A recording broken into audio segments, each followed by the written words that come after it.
All right, so you guys can see that. Okay. Um, I think we should sort of remember and touch upon this distinction that we looked at last time, which revolves around this idea of the unary trait, which is just as a slight review. Lacan makes a distinction between the unary trace and the unary trait in his seminar on identification. And famously from Zizek's popular writings that the unary trait, one way to think about it, is a kind of imaginary master signifier. And the best example of this is like Hitler's mustache. It basically is a kind of signifier, which is of the void.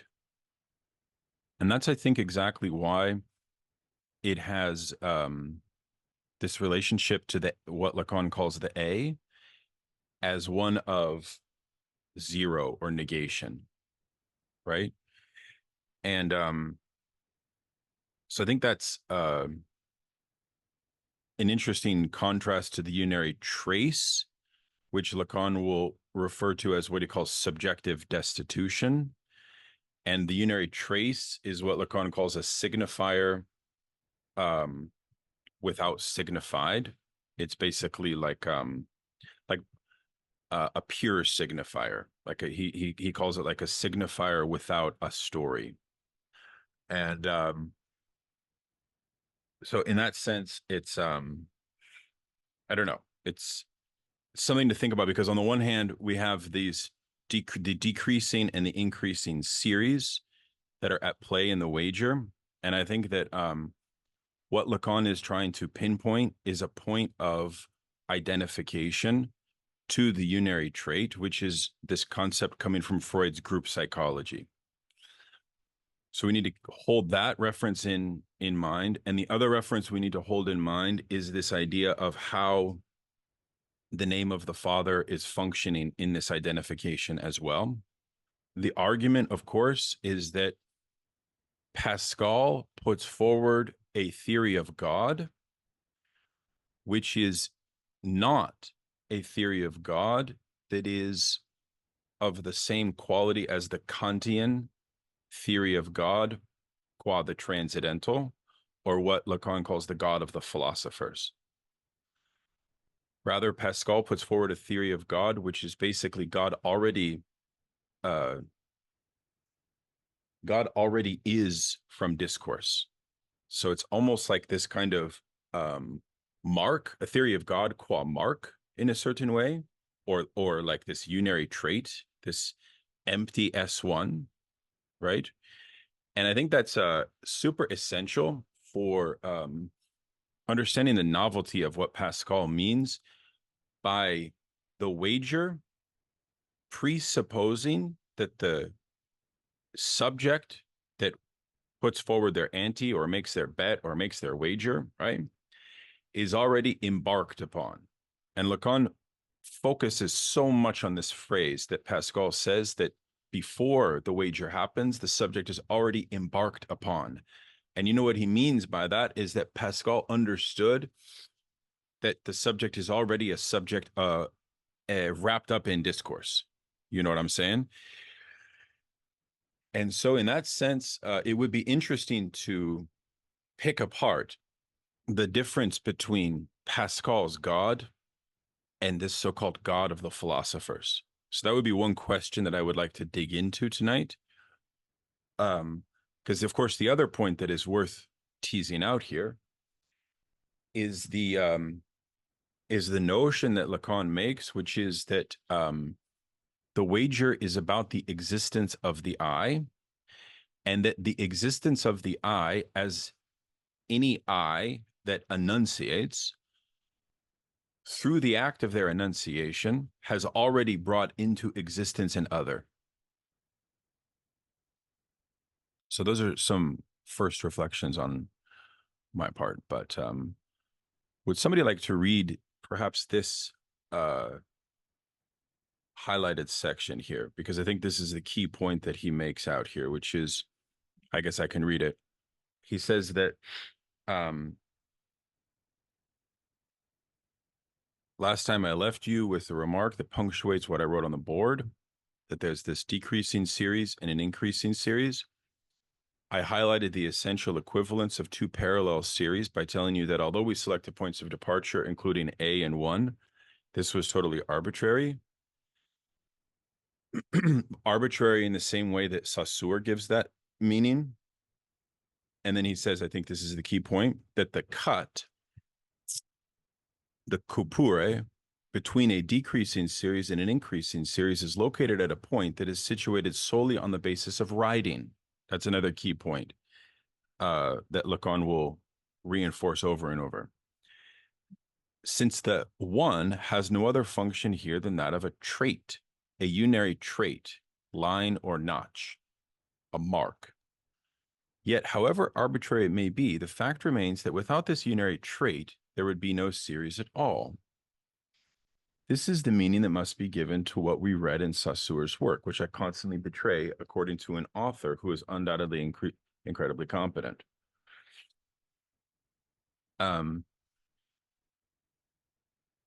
So is everybody have a basic conception of the notion of the Fibonacci series, of basically like what a Fibonacci series is in mathematics? I know that some people have been posting about it in the Discord. I'm happy to give you a basic overview, but if others want to jump in to clarify it before we dig into this, that might be useful. There is a nice definition also in the glossary, but I want to invite anybody to jump in if they have a sense of it.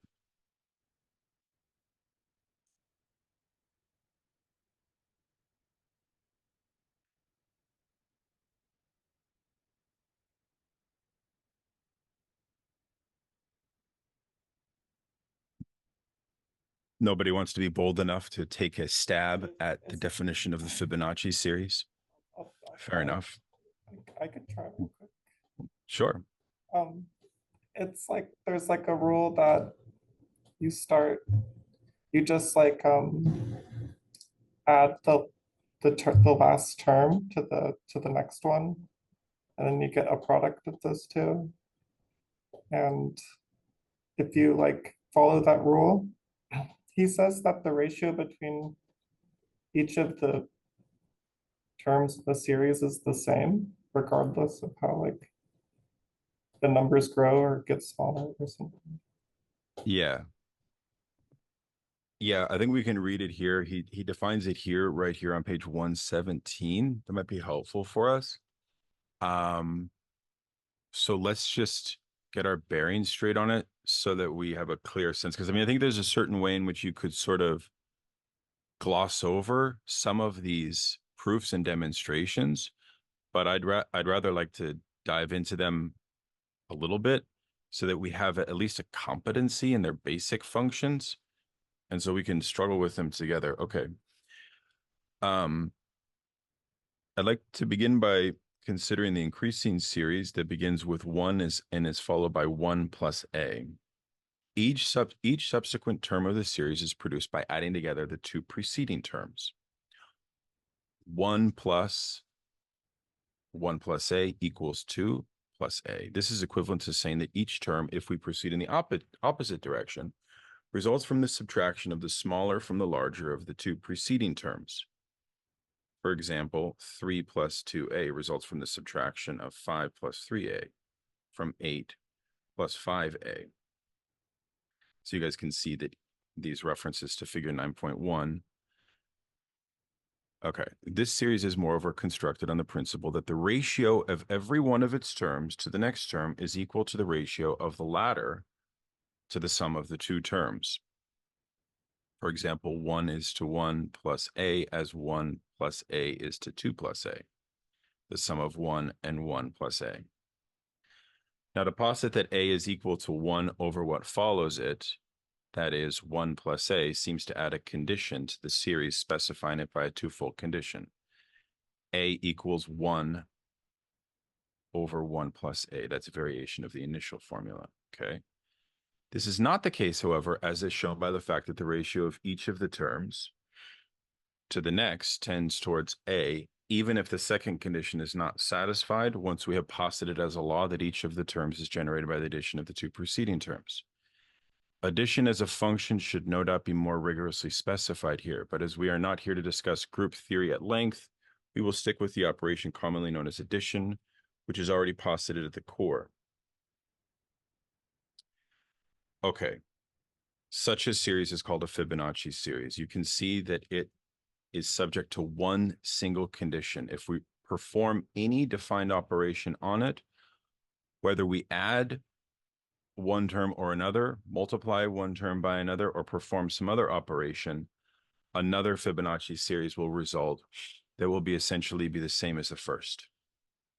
You can confirm this and thus verify that the law of series formations is exactly the same, such that it suffices to add two of its consecutive terms in order to arrive at the next. And this is the key point on this notion of the divine mean or golden ratio. In the series with which I began, A seems to correspond to the golden ratio. This ratio appears therein right from the outset in the form of the A that is manifested there owing to the core position of the initial formula I gave earlier. What becomes of this marvelous proportion in a Fibonacci series? Little a never fails to appear for the following reason. Consider the ratio of each of these terms. 1/2, 2/3, 3/5, 5/8. Okay. I did not include 1 by 1 because it doesn't mean anything. If we calculate the value of each successive fraction in the series, we fairly quickly get the first two decimals, then the first three, then the first four. It doesn't matter much that it is written in this way because we already knew that it was less than 1. What is important is that very quickly, as soon as we get some distance from the beginning of the series, A appears as the ratio of any term of the series to the one that follows it. What about the choice of A? We selected it because we were faced with a specific problem, how to depict what is lost, owing to the fact of arbitrarily positing the inaugural 1, reduced to its function as a mark. On the other hand, what I told you demonstrates that the choice of A is not at all arbitrary, insofar as it is the number on which the ratio of each term in a Fibonacci series to the one that follows it converges. It is like the loss that we are examining, which lies on the horizon of our discourse, surplus jouissance, as that point of loss that he talked about multiple times already. This loss constitutes surplus jouissance. It is but an effect of the establishment of the unary trait. And it's also the point at which Pascal says that every bet implies a double loss, a loss for the other partner and a loss for you upon making the bet. Okay. Moreover, if you need something to confirm this for you, it suffices to look at how the decreasing series that I wrote on the left is constructed. Here it is again. The numbers in the Fibonacci series alternate from one side to the other here. A, 2A, 3A, 5A, 8A, 13A, 21A, etc. The coefficients of the A alternate from right to left and back again. The integers also alternate 1, 2, 3, 5, 8, 13. As you can see, the A's are always ahead of the integers. On the first line is an A, whereas there will not be an integer 1 until the next line. Okay. If anyone has some epiphanous summary that they wish to sort of interject at this moment, by all means, feel free to take the floor. If not, I'll keep on reading. Okay. So just if the 8, yep. we actually get our payoff here in the next page. Because the point of starting in the increasing series with the 1, as opposed to what the decreasing series starts with the A, right? So the 1 being the unary trait, This is why he brings up identification, and later in the seminar. But then the A as the small object, right? He'll bring that up on page 120 when he talks about the subject of jouissance versus the divided subject of the mark.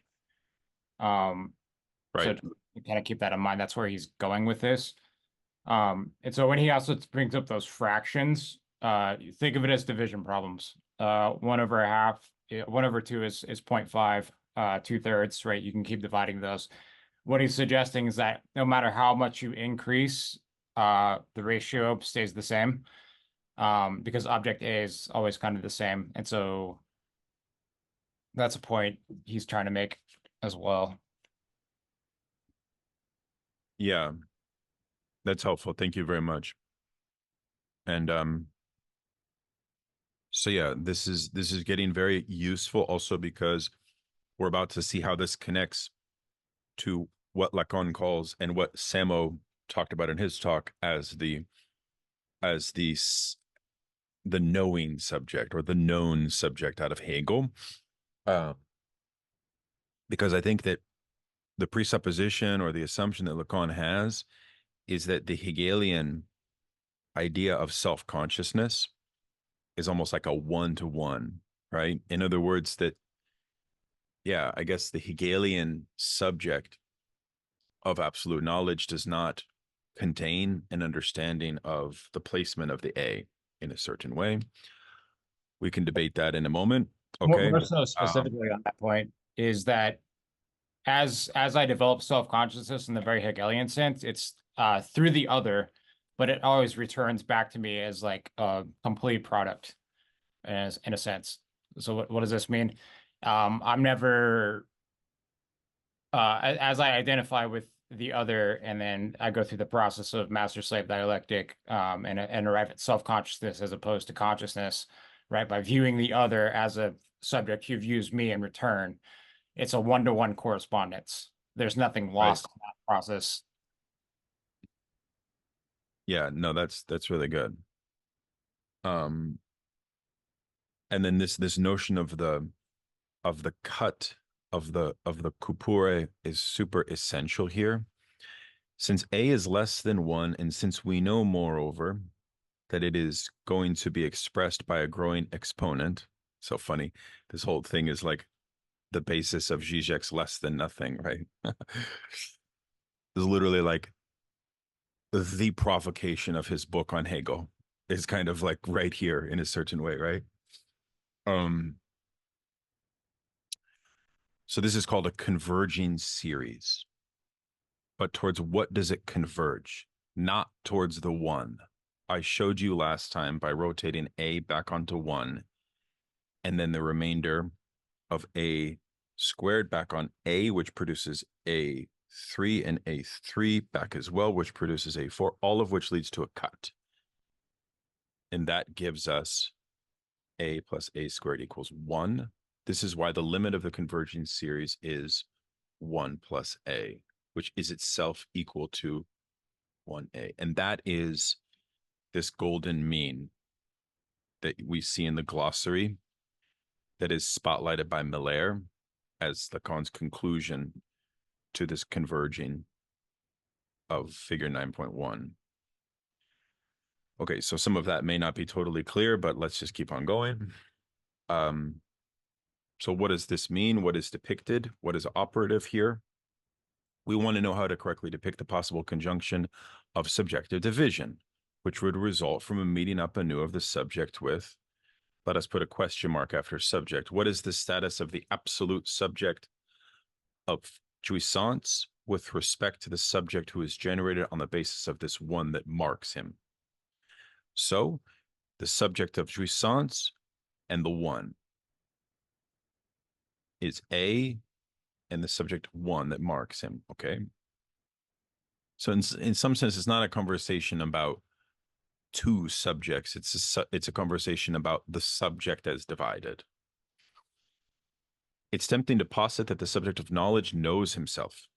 That's what Hegel terms. I'm not going to even. Somebody want to try to pronounce it?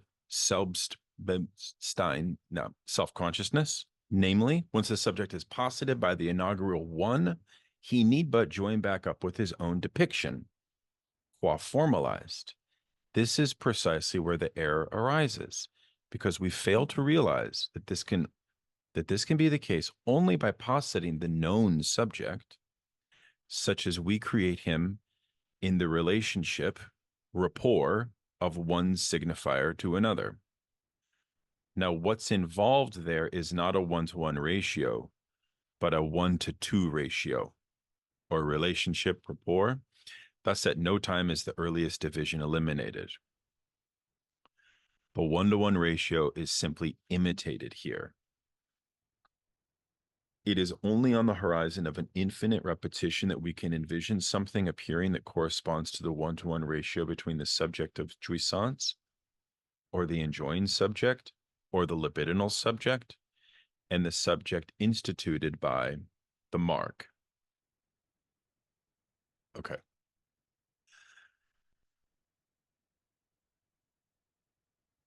And then he has this demonstration here.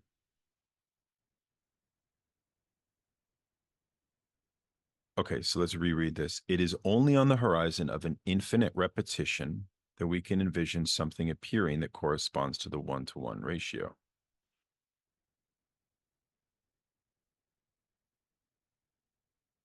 Okay. The difference between these two subjects remains irremediable, no matter how far you take the operation that this series of subtractions generates. You will always find from one term to the next, and written as the sum total of the losses, the ratio with which we began, even if it is not included in the original inscription, namely the ratio known as little a. This is all the more significant since what is involved is a ratio or fraction and not a simple difference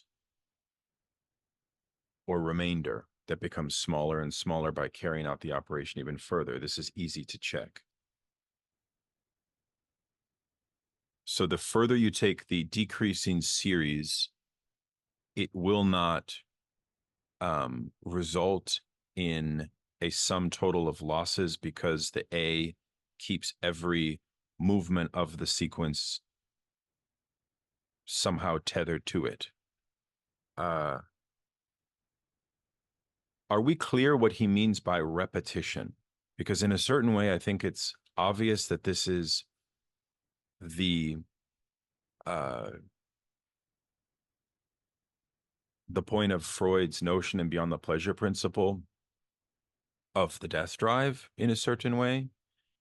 But Lacan doesn't say too much about repetition here, but I feel that this notion of repetition is super essential.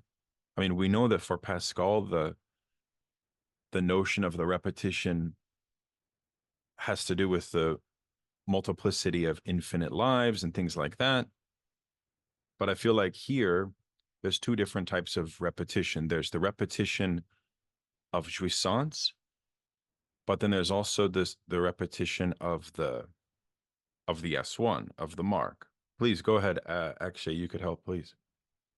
I mean, there's two things. A, like, I didn't read this section as well. And a little bit up ahead, where he starts a section with, like, Michel Foucault is very well informed, and he kind of really probes into the fact that he sort of uses the going back to or return to as a sort of phrase. But over here, like, I mean, I feel like the reference is sort of to Hegel. And I mean, what I think Chris was saying like a second ago about this one-to-one correspondence and this question of a remainder. And I mean, sort of, I think what he's saying with the series is it's like the thing with limits, it's kind of like you kind of don't get Hegelian dialectic because there's this kind of asymptotic remainder that blocks it, which should be A, which is sort of what dialectic misses, which might be maybe that's right, maybe he, but so here I think it's, so I think he's making a very similar point to someone like Derrida's kind of, again, critique of Hegel, which I think is also like, you know, building on Lacan in the sense where he's kind of, again, there's this like I guess, deferral, which I feel is sort of a very similar idea of sort of what dialectic promises, you kind of never get there, because in the sense that it's, you know, by the time you get there, you find out something is sort of missing, it falls out.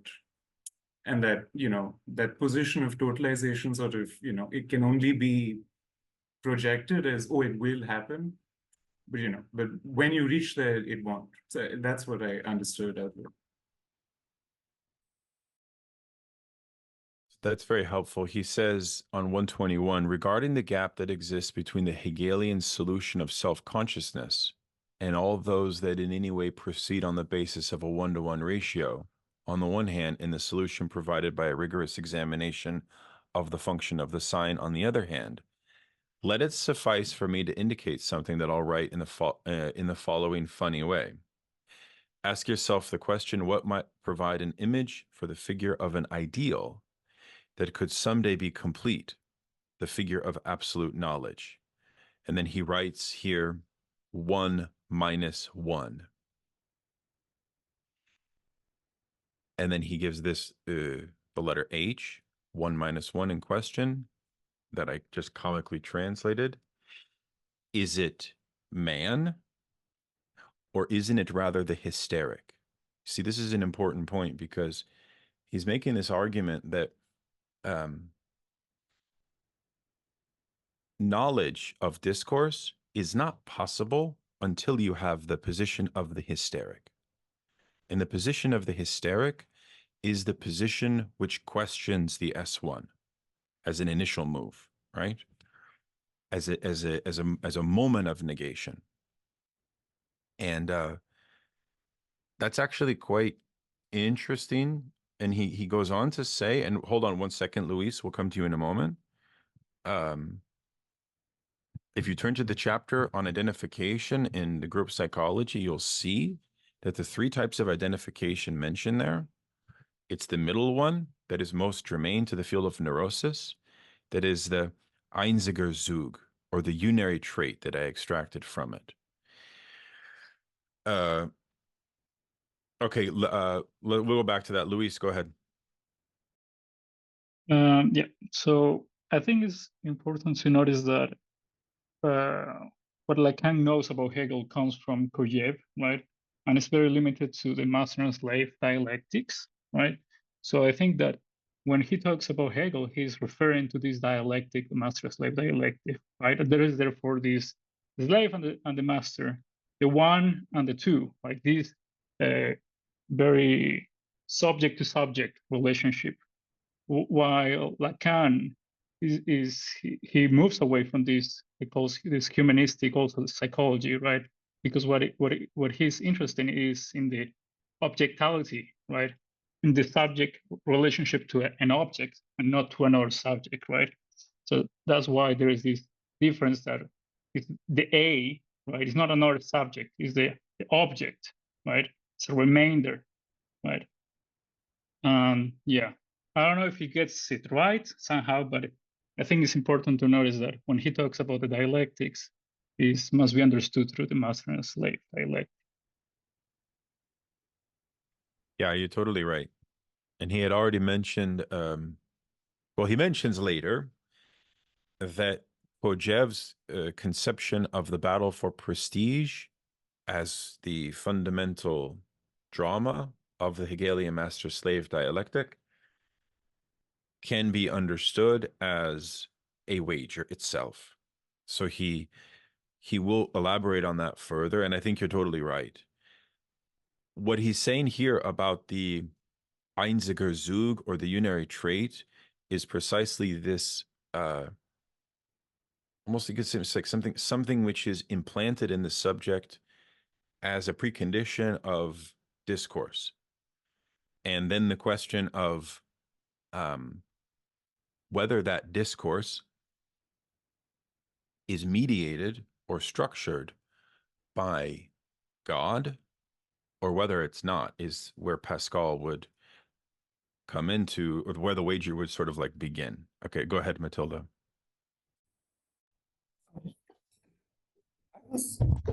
So I agree with what's being said, and it's really interesting.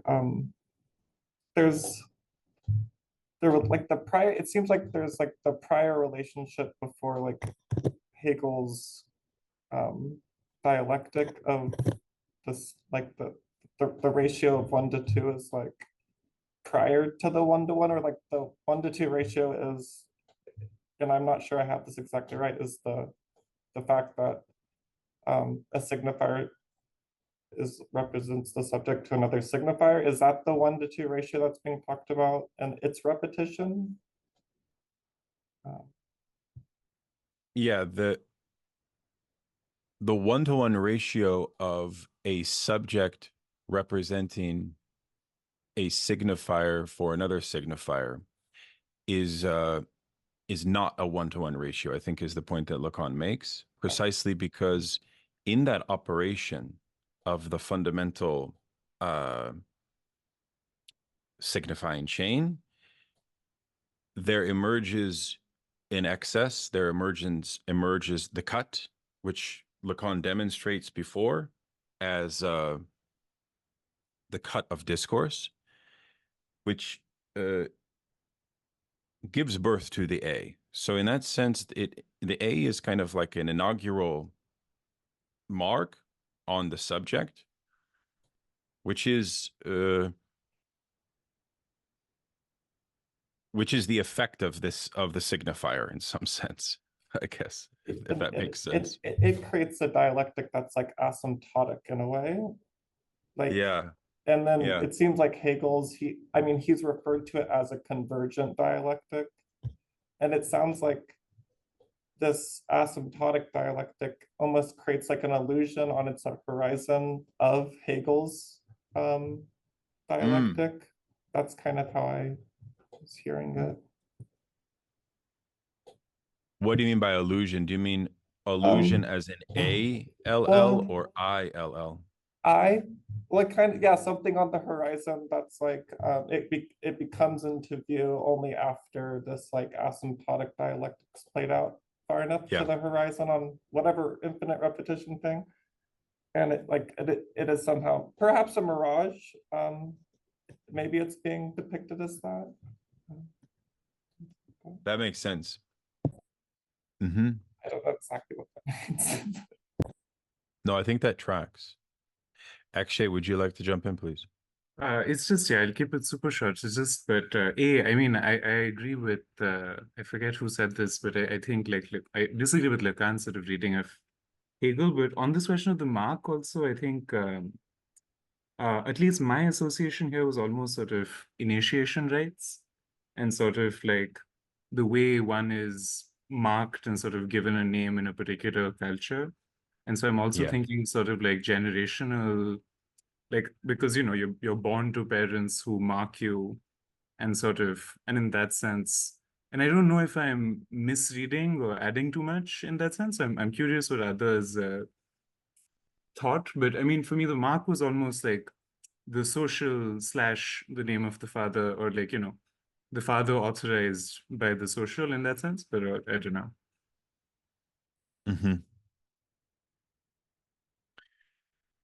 Yeah, you're totally right.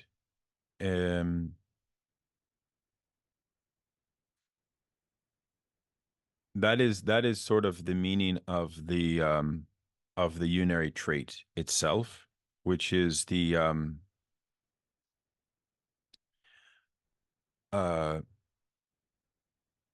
well, it is in the seminar identification as it pertains to the name of the father. Lacan says that it is the proper name, the unary trait as proper name, the patronymic last name, which is shared by the subject with their own father. And it is therefore what situates a subject within a particular set of values and belonging to a particular set or class, right? So in a sense, the unary trait is what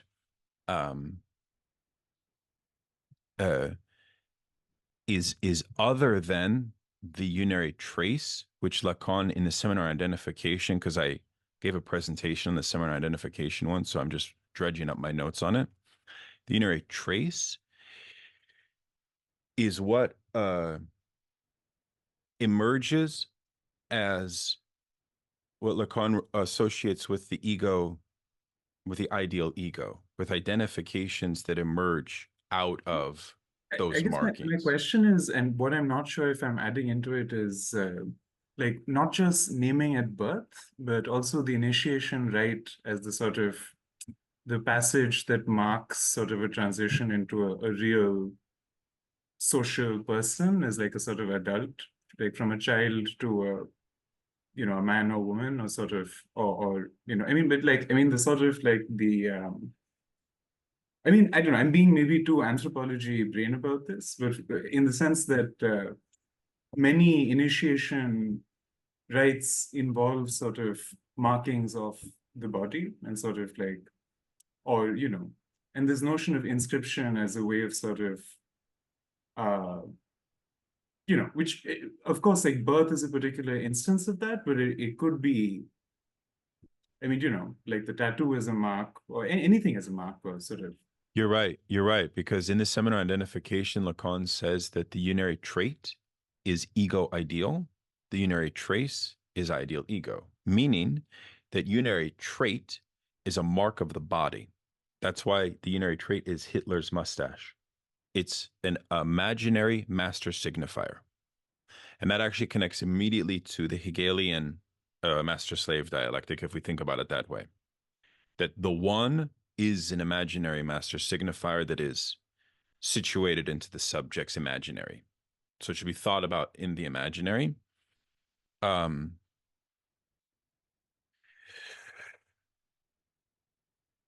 therefore, in a certain way, Lacan will actually argue that it is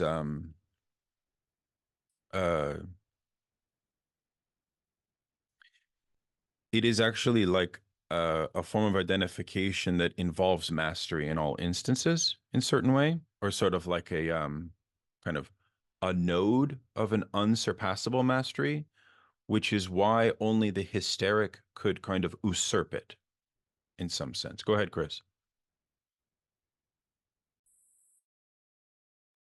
So I've got the Freud's identification from group psychology kind of in the background here. So very first sentence of that, he says, identification is known to psychoanalysis as the earliest expression of an emotional tie with another person. And so for Freud, what does he move into? It's the child's identification with the father. That's the first identification, and then that identification transforms. Once he says the little boy notices that his father stands in the way of his mother. His identification with his father then takes on a hostile coloring and becomes identical with the wish to replace his father in regard to his mother as well. Identification, in fact, is ambivalent from this very first. It can turn into an expression of tenderness or as easily into a wish for someone's removal. The end of this seminar, it ends on the name of the father. And so when we're talking about this sort of one-to-one, why Hegel's impossible, or doing this in the chat, is because of the object A. The object A is what institutes subjectivity for Lacan, as opposed to just recognition of the other and the other recognizing me. But it's the object A that creates this sort of remainder, as we're talking about, that ratio we keep referring to. So it's the one plus A. And it's castration, and it's the name of the father. So when he's talking about at the end of the thing, like, what is the name of the father? It's not a person. It's a symbolic function. This is why mothers can use the name of the father to invoke the symbolic law to get children to cooperate and behave, kind of thing. So the question of where, yeah, I guess I don't really have a question. So I'm gonna leave it there before I ramble. No, that's really good. Thank you so much. That's really good. Yeah, I mean, it does remind me that I was on, somebody had quoted Foucault recently, because Akshay references how Lacan speaks in a praiseworthy manner regarding Michel Foucault. And I think, if I'm not mistaken, the praise that he's bestowing onto Foucault has to do with Foucault's intervention about the death of the author. Why is that significant? Because I think, well, somebody shared this quotation of Foucault, which was that Lacan taught us about the status of the I and that Foucault then takes Lacan's teachings about the subject of enunciation and the subject of the I into his own historical framework. So, like, in a certain way, I think Foucault is influenced almost directly by Lacan in that particular intervention about the death of the author. Interesting side point. Okay. Now we need to turn to how this fits into Pascal's wager on the existence of God. And we are going to be given various matrices. And these matrices will I think it must be said at the outset, revolve around the inadequacy of conceiving of the wager vis-a-vis game theory, because game theory, according to Lacan, is not an adequate avenue to understand what Pascal means by the wager, precisely because Pascal, in a certain sense, presupposes the wager as a function of discourse, basically, and also having to do with Pascal's theory of grace, ultimately, which Lacan gives a very precise definition of what Pascal means by grace in a moment, which is very interesting. I'm excited to actually talk to Peter Rollins about how he understands this conception of grace, given that Peter is like a theologian. So that'll be very interesting, but let us jump into this and go through it.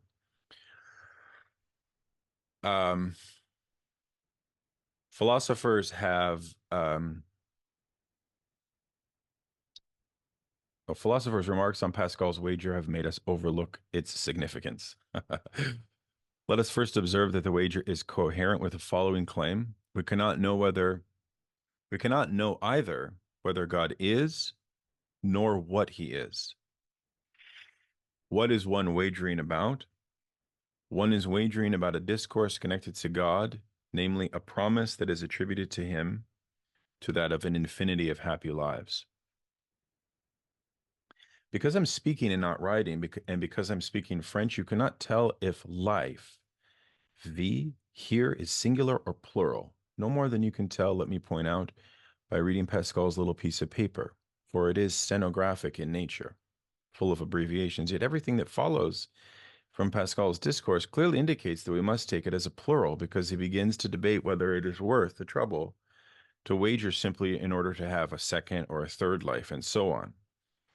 He's talking about numerical infinity. So what's wagered is something we have at our disposal and that we stake in the game, an ante. Let us try to depict this ante as we do here with, well, let's see. The highly enigmatic plus that makes it such that we are all situated in the field of some discourse, namely A. That is what is staked, as you can see on 9.3. There is, on the other hand, the infinity of infinitely happy lives. How do we depict that? Okay. Here, we depict that by infinity sign. So we see that in 9.4.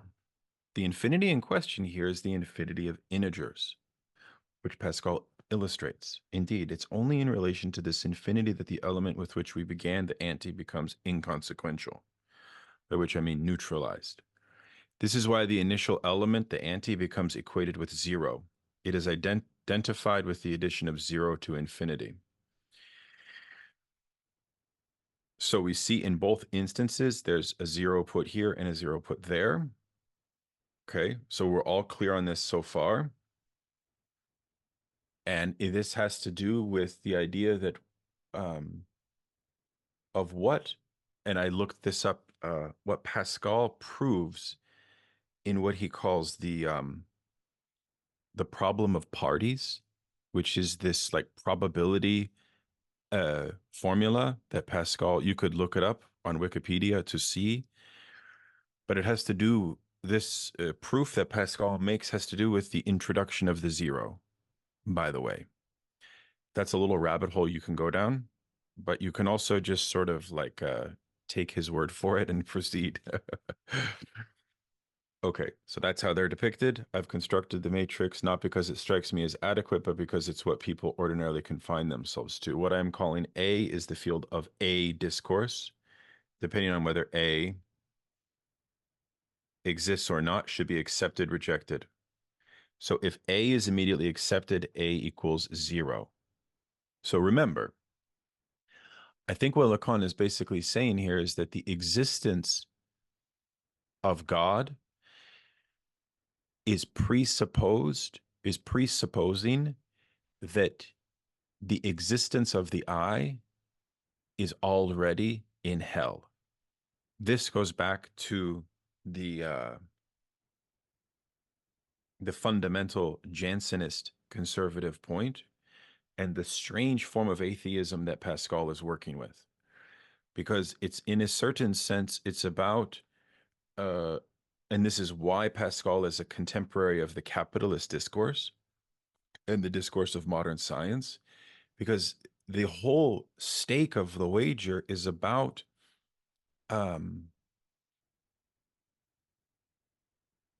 it's almost like about the possibility of the existence of the I as not being subordinated to the hell of existence in a certain way. And then therefore the A, whether one affirms it as inconsistent, as barred, or as non-barred, and here Lacan will then elaborate two types of people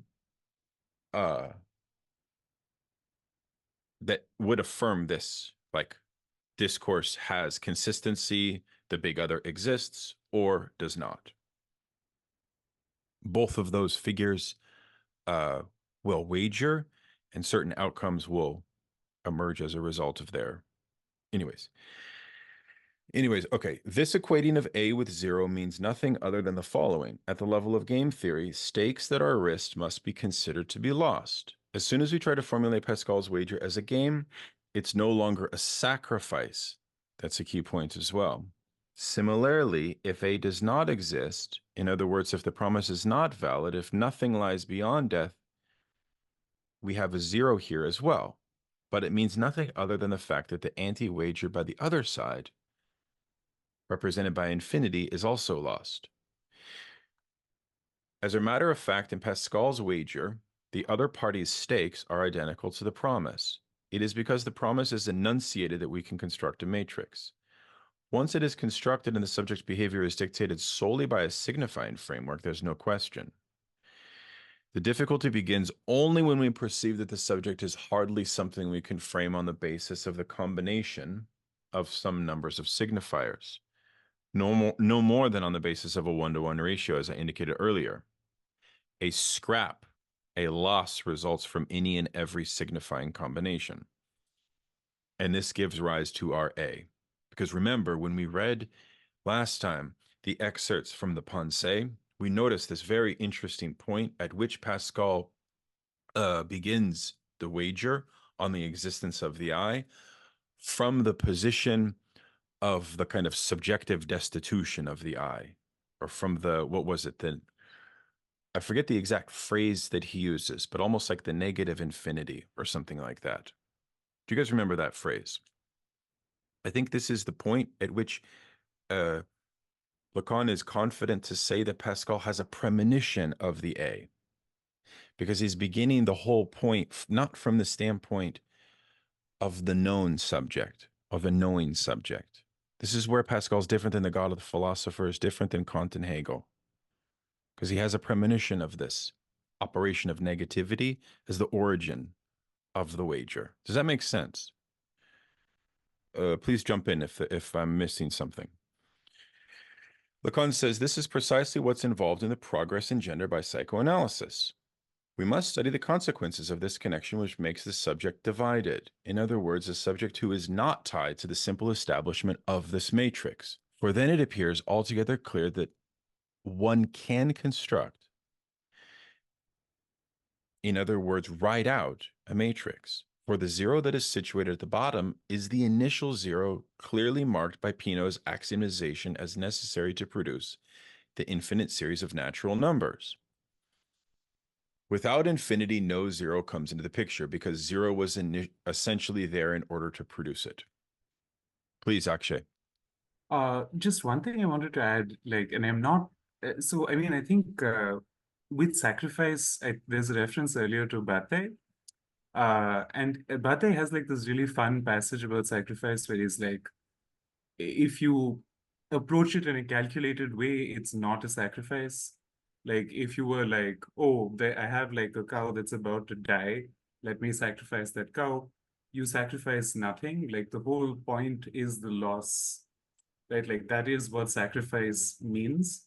So I think there's a sort of like reference to Weber and like rationalization. So Pascal is already like performing an immense kind of profanation, desacralization, just by even thinking about it, you know, in such like, so I mean, in that sense, like I think he's saying like it follows from, or like Freud similarly is applying this highly mechanistic or materialist kind of, you know, at least initially, you know, yeah. So I think that's the sacrifice connection, but.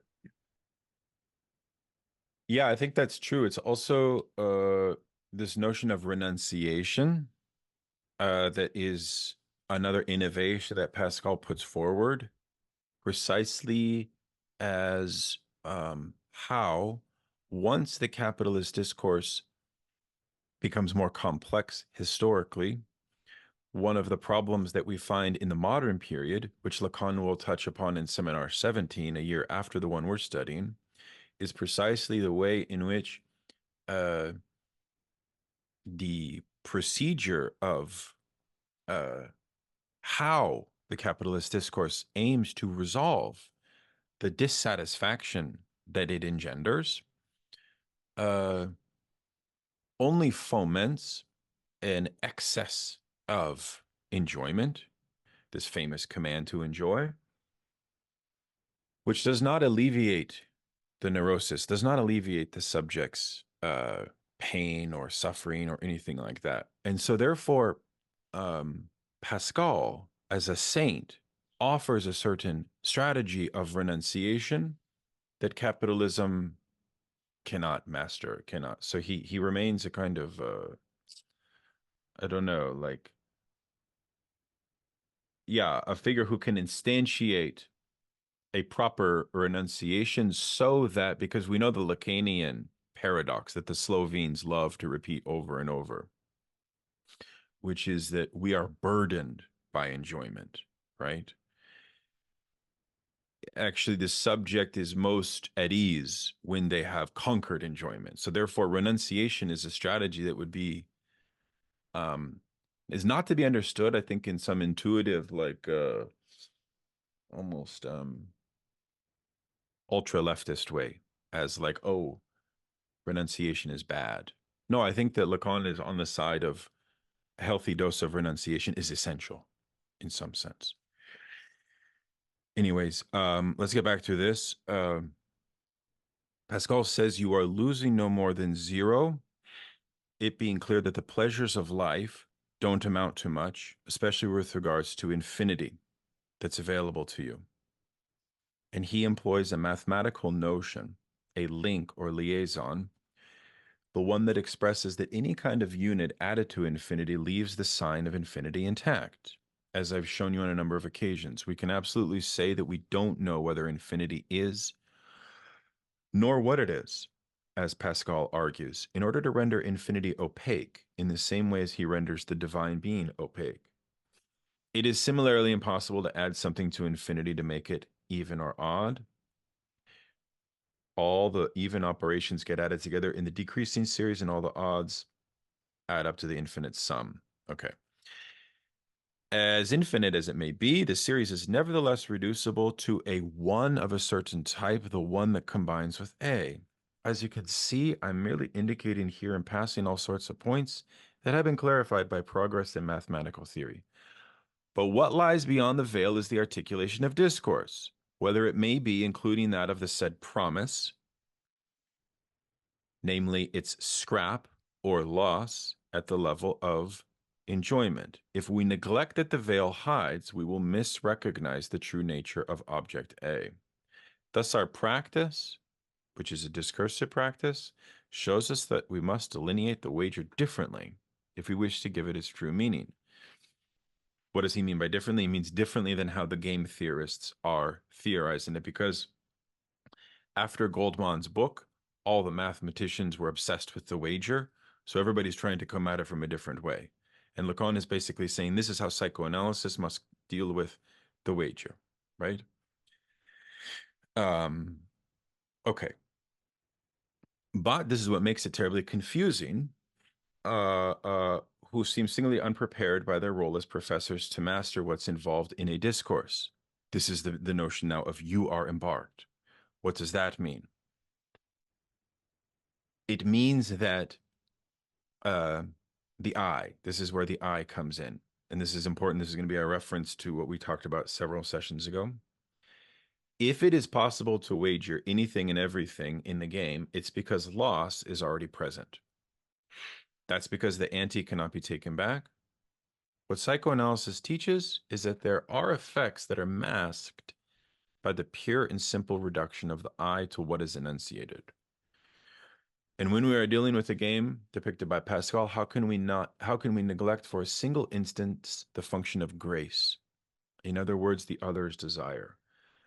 Don't you think that it perhaps also occurred to Pascal that even to understand his ridiculously portrayed wager, grace was necessary? And this is the reference to before.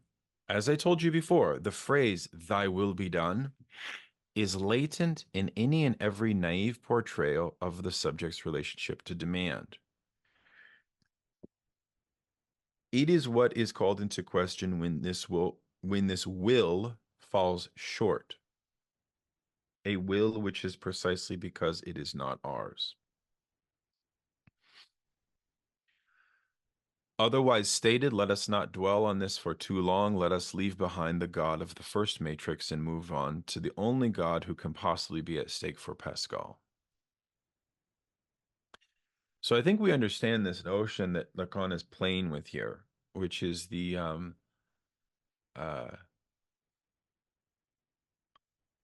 I mean, it's the same idea that he says that the name of the Father is the hook point to the symbolic in a certain way, right? It's the same concept. It's the idea that the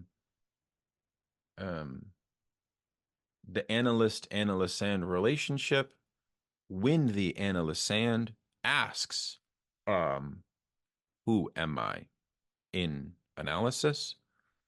Lacan was suggesting earlier that utterance presupposes a field of otherness, which is comparable to the God that Pascal is invoking. Then the question I think becomes, is Lacan will say that Pascal furthermore presupposes that domain of the other is opaque, which is a very interesting claim on Pascal's part, because he's not saying that it is consistent and knowable. He's not saying that. So then the question is, okay, then what is Pascal's theory of grace? And I'm actually not exactly clear on what Pascal's theory of grace is. Let's see. So he says, for Pascal, grace is the other's desire. It's not really clear to me yet what that actually means for Pascal. I think we could say what that means for Lacan, but I'm not exactly clear. But maybe let's go on and we'll hopefully find out. Okay. All right. Designating him with the same letter, A, won't change anything. That letter will be sufficiently articulated in the new distribution of the matrix. He will see that this distribution is no way different than himself. So here you see A as known, large A as inconsistent, like existence of God for, existence of God against. Is that clear? You see? He's building on these matrices. It's kind of interesting, right? God exists. This refers to the row of A on the left. For a subject who is assumed to know this, we'll write the pair 0, infinity. Okay, I'm supposed to know it, but we must add something to that. I am for it. I am in favor of it. Okay. All right. Next, we'll have the case in which I am assumed to know that God does not exist. Why not think then that I can wager the A all the same and simply lose it? In other words, negative A, 0. That is possible in that the loss is an integral part of A's nature. In a game in which I hold on to little a only at the cost of minus infinity, I can legitimately wonder whether that is worthwhile. See the upper right-hand square of the matrix. Should I work so hard to hold on to it, while there are people who hold on to it at the cost of negative infinity? Think of the myriad people who have thrown A away without any concern for the immortality of their souls. They are generally referred to as sages, grandfatherly guys, easygoing guys, not just fathers, Perez, but grandfatherly. This is closely linked to the father, as you will see. So let's stop and analyze this. At first, it's kind of counterintuitive. Why would the grandfatherly guys be the ones who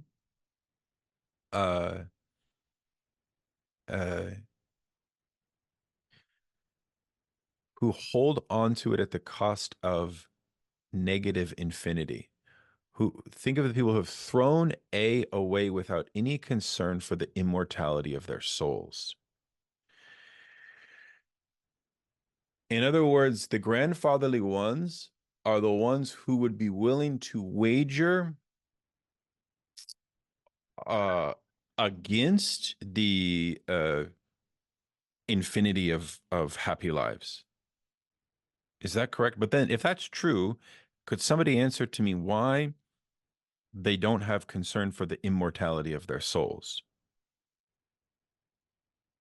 I'm okay, go ahead, Chris. Maybe you could help. I suppose what interests me on this passage here, so above he made that sort of innocuous little claim, if it is possible to wager, to stake anything and everything in the game, it is because loss is already present.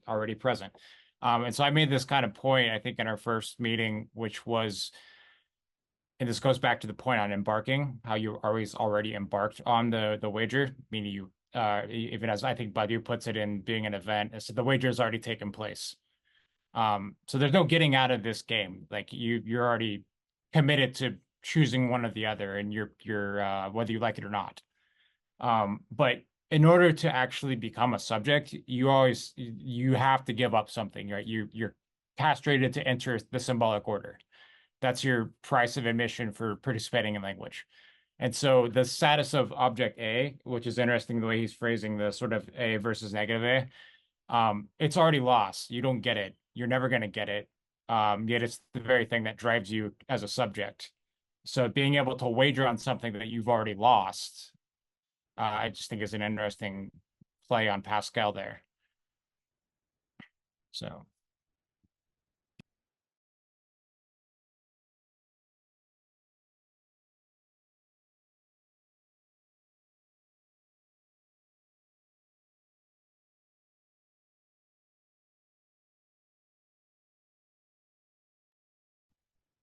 Daniel, Daniel, you're muted.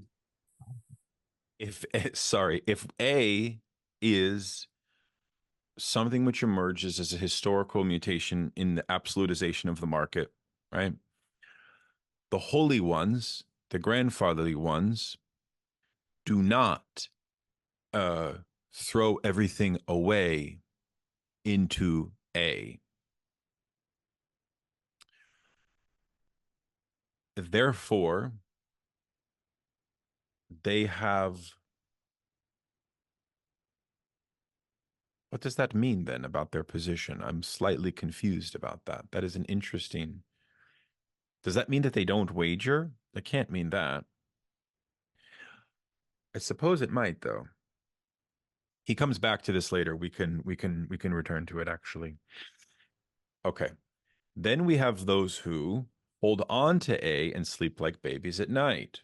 As for the zero at the end, what strikes us in this distribution, A0, is the coherence which is related to the subject supposed to know.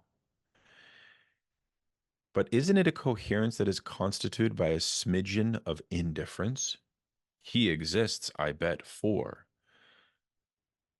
But I know very well that he exists.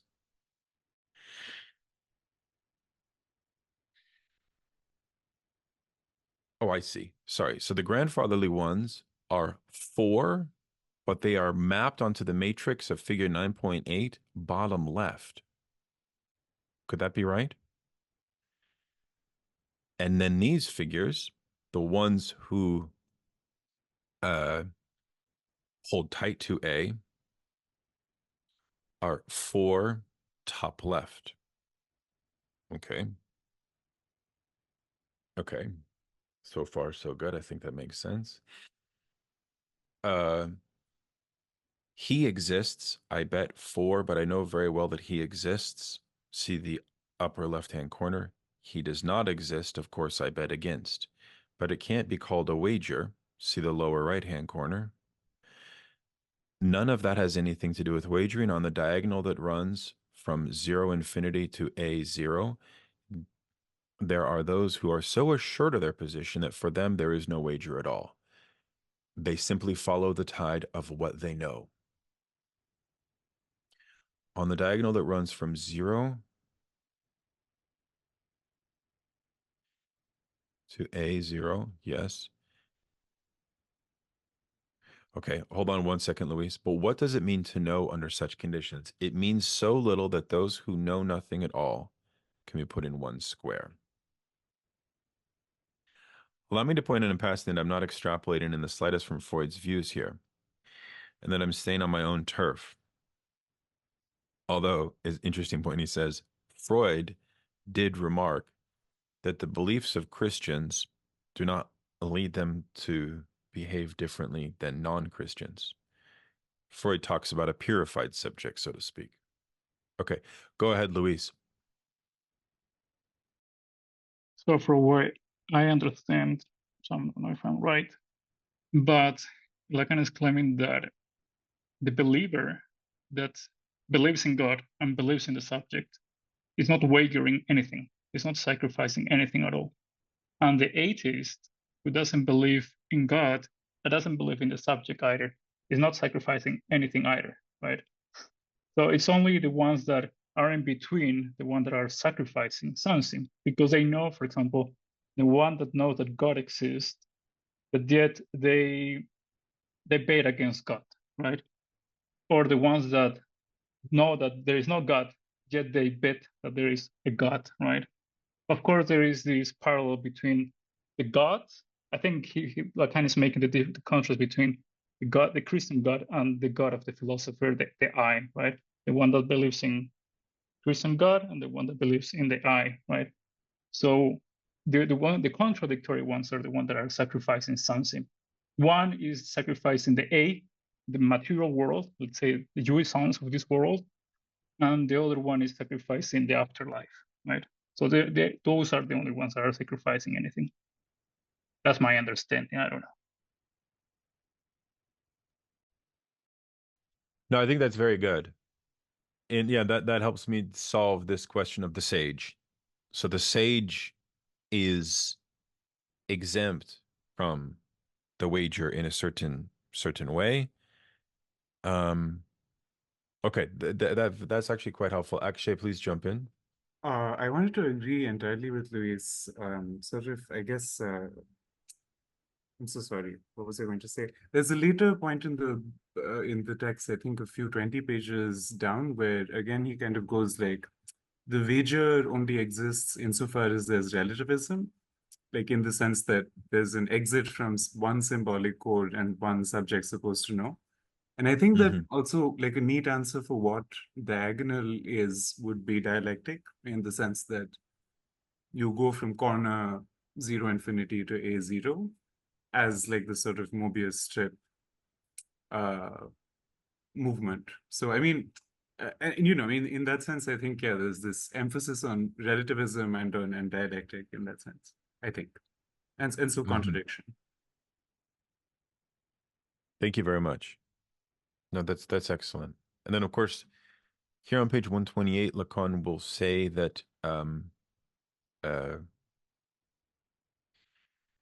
minus infinity that you see in the upper right-hand square is translated in Pascal's little scriptures by the term hell.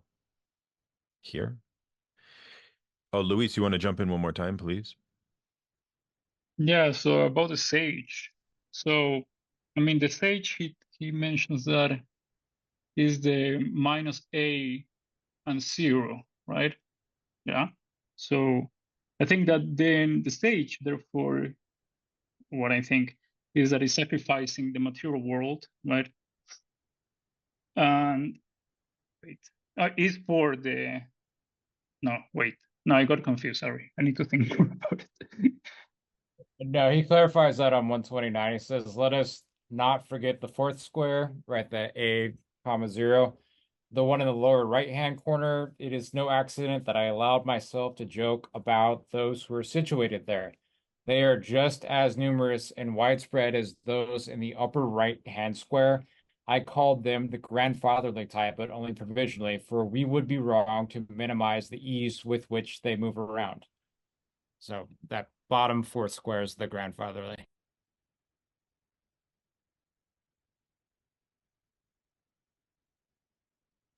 So wait, so the grandfather one is the one that believes in the I, but doesn't believe in God.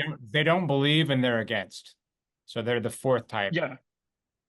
Okay. Right. So they don't believe in God, yet they know that there is God. Right. So there is, Yeah. I'll put it Right. like the, you know, like the new atheists. Like there is this very Oedipal relationship, like of hating God, yet they know that there is no God.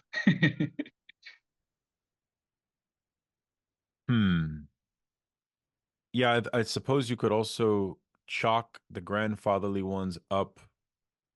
Lacan will later reference them as the ones who believe in norms. So it's like they are the kind of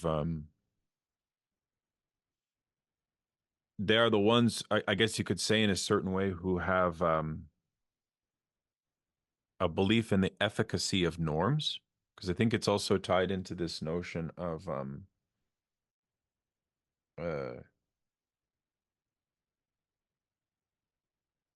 yeah, because if the whole basis of the wager is about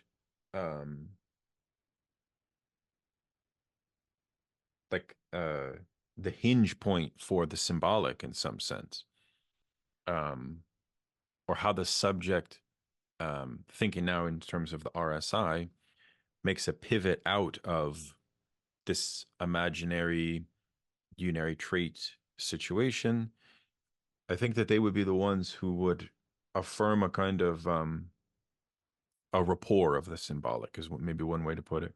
Go ahead, Matilda. I just want to make sure I'm thinking about the square the same way.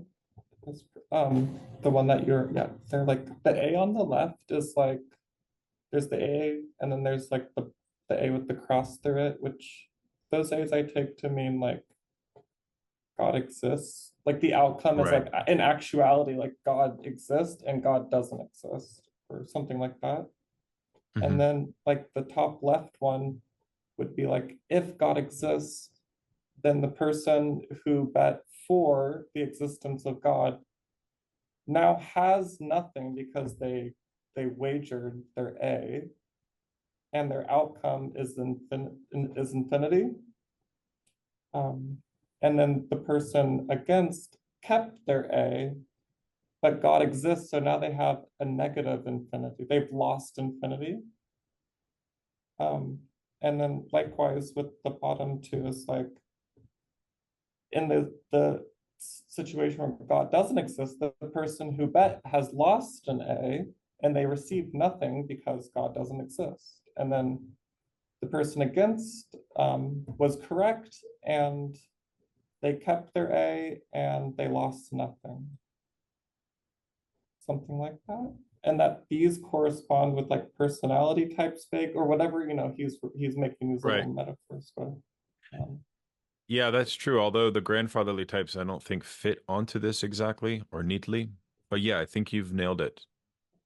I think actually everything you said is correct. But also, he puts I at the very top. So you could also incorporate the word God. It's interchangeable with the I suppose. That might change the way that you phrased it.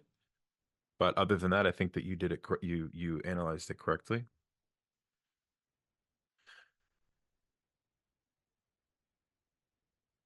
And of course, the infinity is infinitely happy lives. So it is the scenario of a future versions of possible modes of happy lives.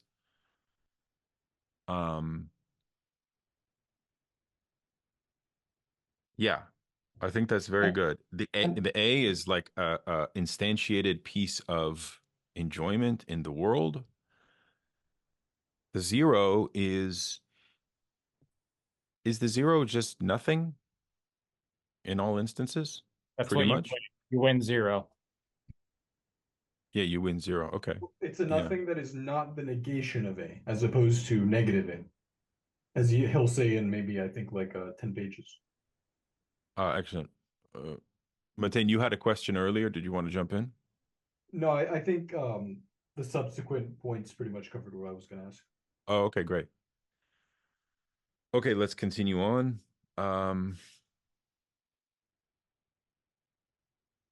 Okay. All right.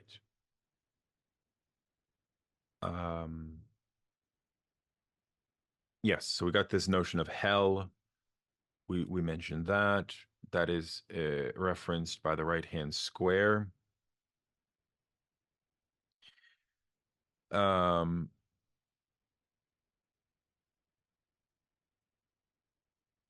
Okay. It is the sign there of something that seemed to me worth recalling to mind only at the end of our last class, namely, if we equate what is brought into play in the renunciation proposed by Pascal with object A, and not with anything else, there is just as much infinity involved where the play of A encounters a limit, where it does not. In any case, it is a half infinity that we wager, and that considerably balances out the chances in the first matrix. Yet it's quite possible that we must view differently what is depicted in this myth, which Pascal reminds us is part of Christian dogma. It merely attests to the fact that God's mercy is greater than his justice, since he makes no exception for the chosen few, whereas we should all be in hell. I'm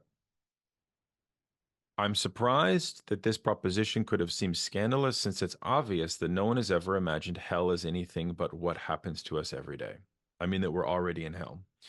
This necessity, which encompasses us so thoroughly that we cannot realize the solidity of A, except on a horizon whose limit we should investigate, and this by an indefinitely repeated measure of the cut made by A. Doesn't that suffice all by itself to discourage even the most courageous? Okay, so because we live in hell, the A, we cannot realize the solidity of A, except on a horizon whose limit we should investigate. And this by an indefinitely repeated measure of the cut by A. But there it is. We have no choice. Our desire is the other's desire.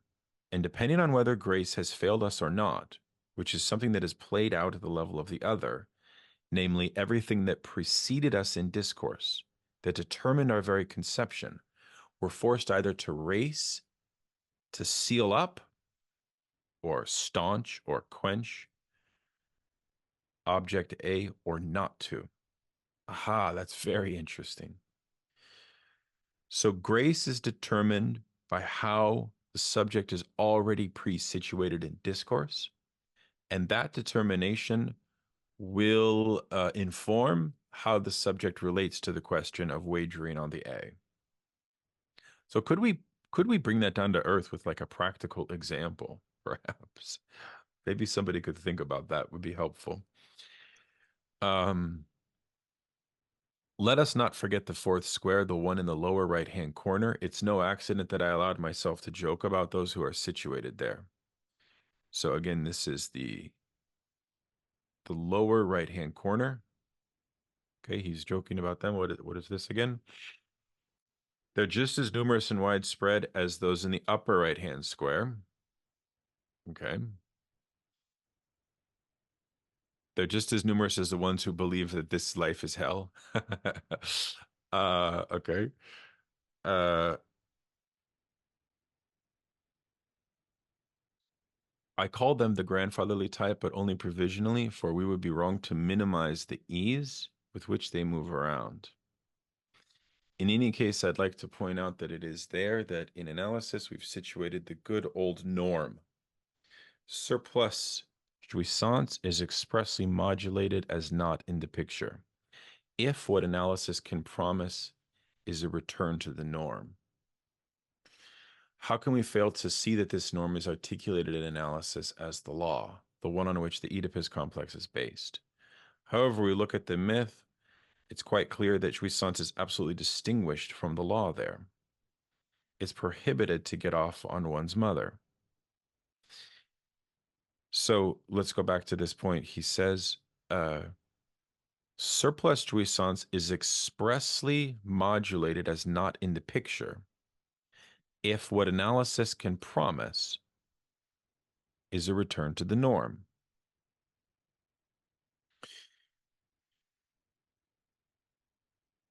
So surplus jouissance is not a part of the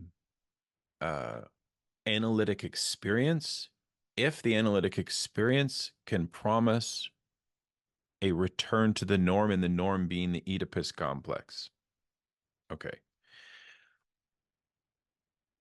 Lacan says it's the meaning of the Oedipus complex is that it's prohibited to get off on your mother, but that's not going far enough. What has consequences is that the getting off on the mother is interdicted, or the mother's jouissance is prohibited. Nothing is laid down if not on the basis of this first enunciated, as is clearly seen in the fable, where the subject Oedipus never imagined he was enjoying his mother, owing to God only knows what sort of distractions. I mean, owing to all the charms that Jocasta employed, and probably all the hassling as well. What's prohibited is the getting off on the mother, and that is confirmed by the different formulations found in Totem and Taboo.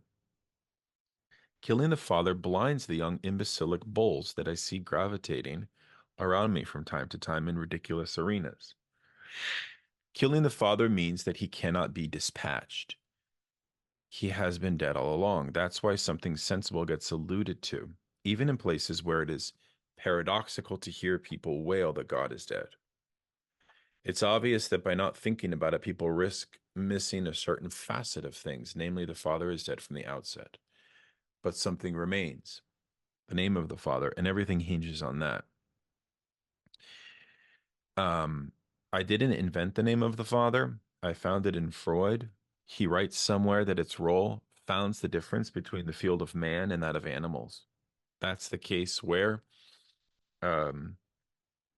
even in tribes that don't speak of the father, it is still enacted. The essence and function of the father qua name is the pivotal point of discourse. And this is based precisely on the fact that one can never, after all, know who the father is. It is a matter of faith. Progress having been made in science, people can now manage in certain cases to know who isn't the father, but in the end, the father remains an unknown. It's quite clear that the initiation of biological research on paternity cannot but have an impact on the function of the name of the father. It is a hinge on which a whole field of subjectivity turns, because it is solely sustained as symbolic. It is at this point that we must consider the other face, namely its relations to jouissance. Okay.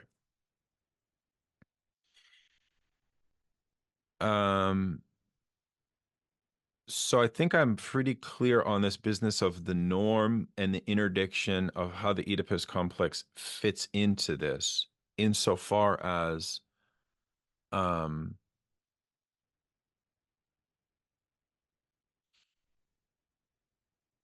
guess, is he saying that for the grandfatherly types, that the functioning of the norm would not make it necessary for the problem of surplus jouissance to riddle their subjectivity such that they would have to engage and embark upon this wager, kind of as Luis was saying before? That's kind of how I'm reading this in a certain way. That's why he says surplus jouissance is expressly modulated as not in the picture, if what analysis can promise is a return to the norm. How can we fail to see that this norm is articulated in analysis as the law?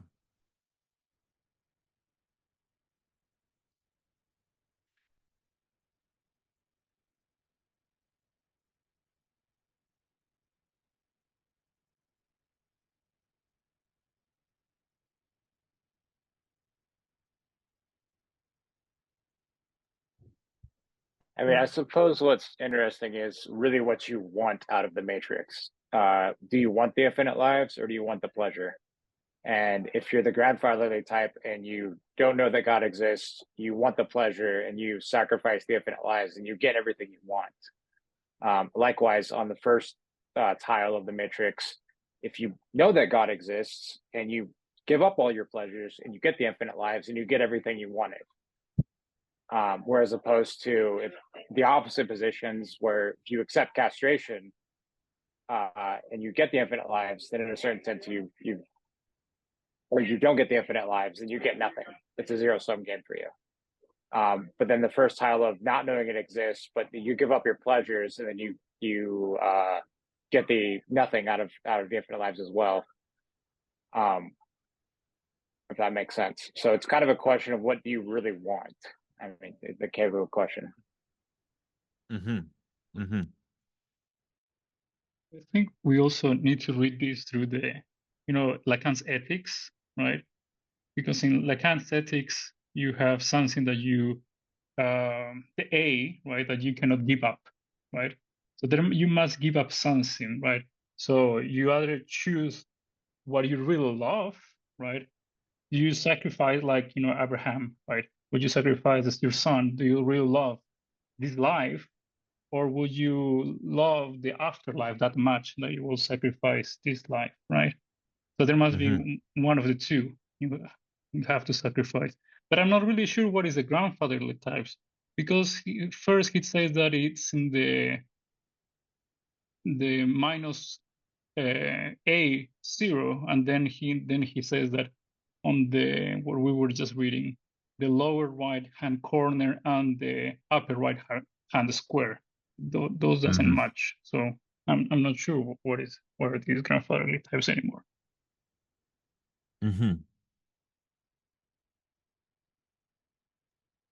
Killing the father blinds the young imbecilic bulls that I see gravitating around me from time to time in ridiculous arenas. What do you think that's a reference to?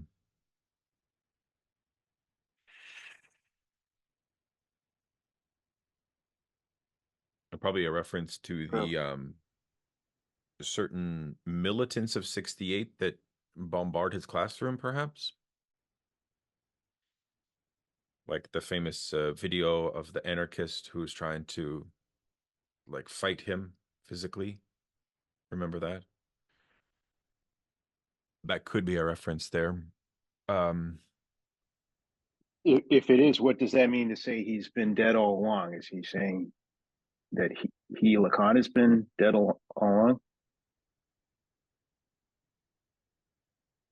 No, I think this is simply a reference to the myth of the primordial father in Freud's myth of it from Totem and Taboo, and that the attempt to repeat that enactment or something like this is destined to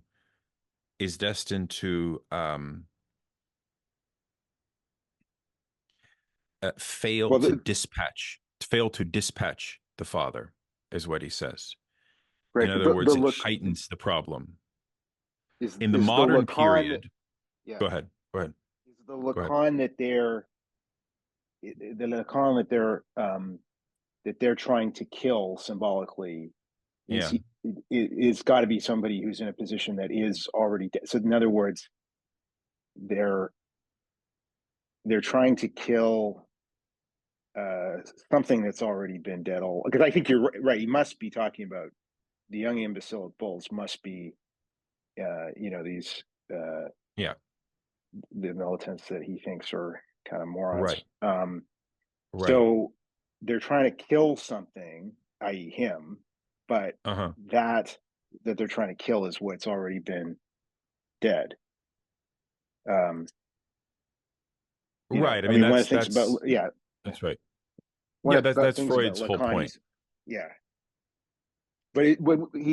but in his reference to himself, I mean, because if he is referring to himself as the symbolic father, when he says he's already dead,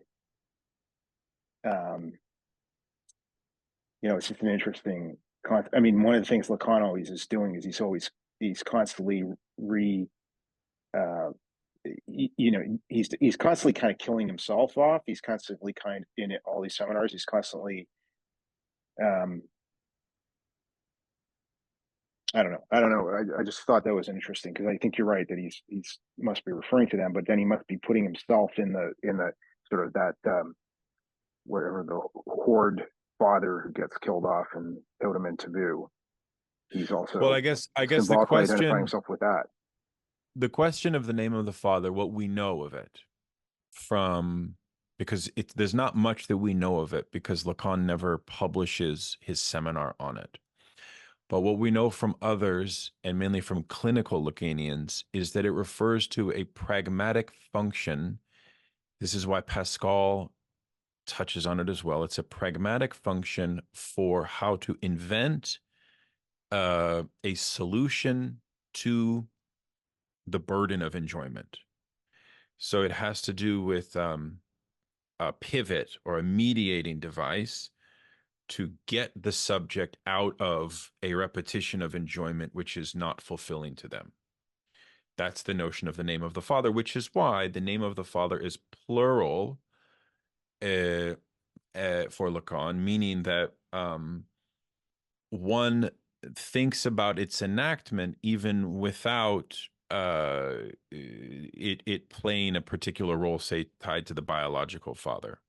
No, the name of the Father is kind of like the name of this pragmatic movement of the subject's relationship to a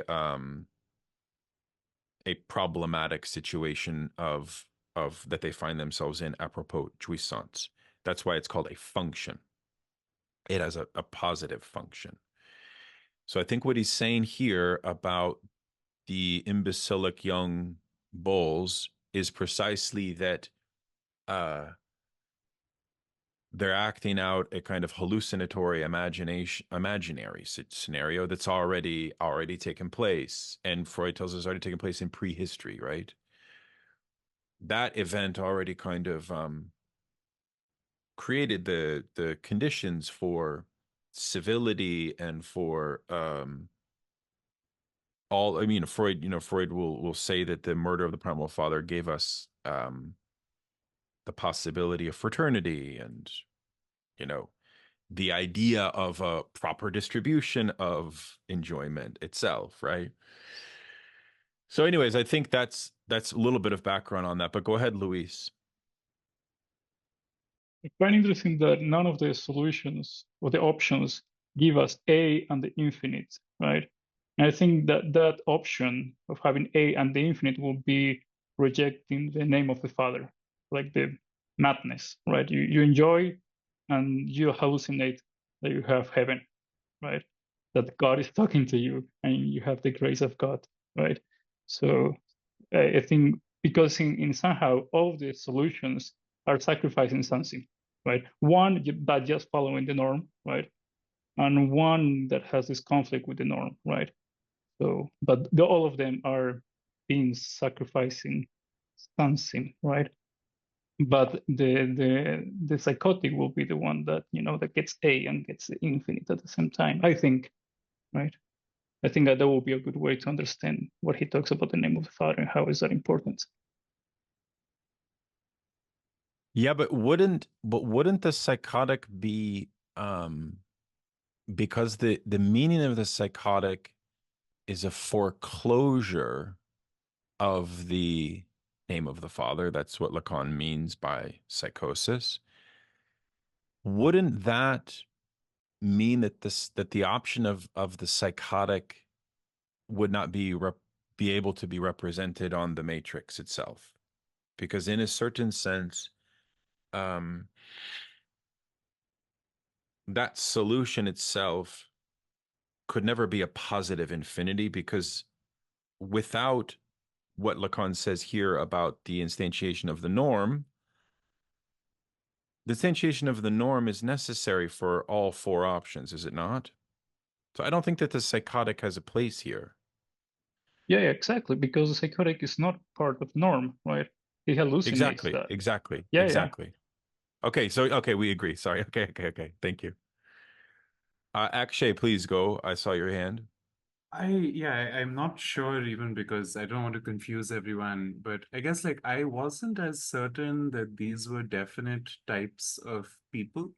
Like, or I mean, in the sense that it seems to be on the one hand types of people, it also seems to be like, I mean, and it is that when he kind of goes like, there are those who know and those who wager.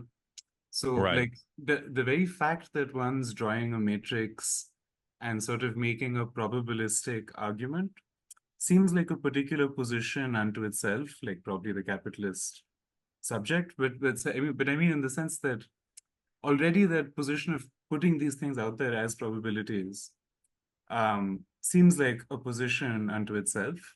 And secondly, like to me, I don't know if this is just the legend of how but in page 134, the diagram, like the two lines dividing the squares are I and A. Again, sort of suggesting the sense of, the subject not lying in one of those boxes, but rather like, being the division that's sort of among the matrix in some sense. I don't know. I don't know if that's like too vague and confusing, but that was sort of the thought I was having, but I wasn't sure these are types of people. Yeah, they're not types of people. I think that those are quite speculative suggestions that he lays down there. We should get to session 10 here, but let's hear from Matilda first and then Chris.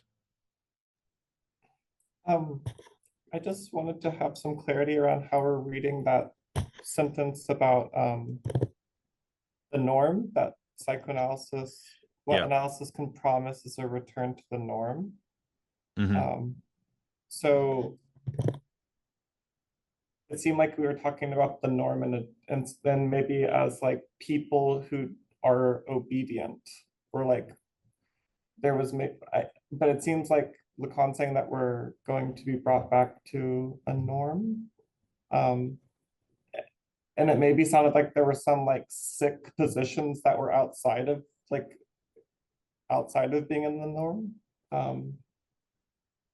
And they were related to repetition and like, I mean, what I'm getting from like a few of these pages, it seems like somehow psychoanalysis is taking over from religion in some way. I don't. Right. And I mean, I don't know what's at stake in that. I just was. Well, I don't know if I'd say psychoanalysis is taking over religion. I think rather that what Lacan would call the university discourse is increasingly incapable of identifying the way that the instantiation of enjoyment within a field of knowledge disrupts that field of knowledge. So therefore, psychoanalysis is necessary as a kind of intermediary to understand discourses. That's actually why in the next seminar, 17, Lacan will concoct these various discourses and show how the discourse of the analyst is essential for them. And he mentions several times there. I think the other point is obviously this point about the realization of Freud is that the subject is already a subject of faith in this way, in the way that they're predetermined by discourse. That actually means that any enunciating I has what is it that Lacan says, atheism is impossible, something like that in the modern period. There's no such thing as atheist or something like that. It's kind of like that. Go ahead, Chris. Briefly, the question on the imbecile who kills their father, it's actually just Oedipus himself. Oedipus kills Laius in a fit of rage, but doesn't know he actually kills his own father because Oedipus is, sent away as a youth. But then also the question of Oedipus taking over the position of the father by sleeping with Jocasta, bearing children. He becomes the father himself, and a sort of repetition of the father. So I think there's something to be said about that aspect of it. And so when Oedipus also becomes the name of the father, he declares certain curses on the person anybody who would, sleep with their mother, kill their father, right? All those curses then become true on him, right? He blinds himself. He has children that are awful, and right, he curses his entire family line. So I think that's important. Yeah. No, you're very right about that. That's very excellent. And this notion that something sensible gets alluded to, even in places where it is paradoxical to hear people wail that God is dead. It's obvious that by not thinking about it, people risk missing a certain facet of things, namely that the father is dead from the outset. Okay.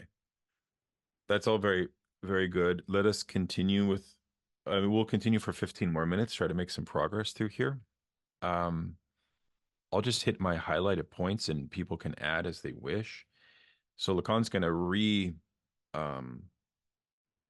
illustrate the points that he's made in the prior session here.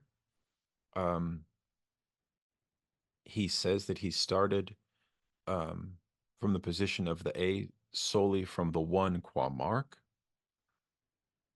It relies on a record or fabrication that results from the simplest use of this one. Insofar as it's repeated, it proliferates, since it is only established in order to endeavor to repeat jouissance, to find it anew, insofar it has already taken flight. What was not marked at the outset is altered by this first one, which is inscribed in order to re-find it, since at the outset it was not marked. The one is thus already posited in the founding of a difference that it does not constitute as such, but which it produces. The earliest point makes repetition the key to a process about which we can wonder whether or not it can reach its endpoint once it's started. Then he says that Freud discovered all of this.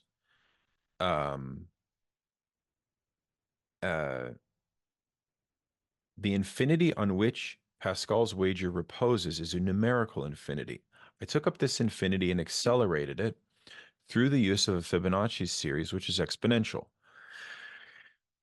The numbers that it generates, growing not arithmetically but geometrically, the further we get from its beginning, the more the series approximates the proportion known as A.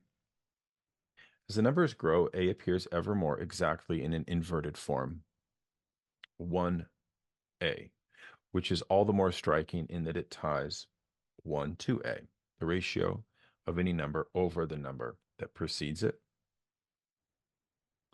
No matter how many terms you add up, you will never go beyond 1 plus A, which seems to indicate that by taking things in this direction, what is generated by repetition has an endpoint. Let us consider those in which God exists, A. In what we will see to be a rather astonishing impulse, people assign a 0 in the upper left-hand square of figure 10.1.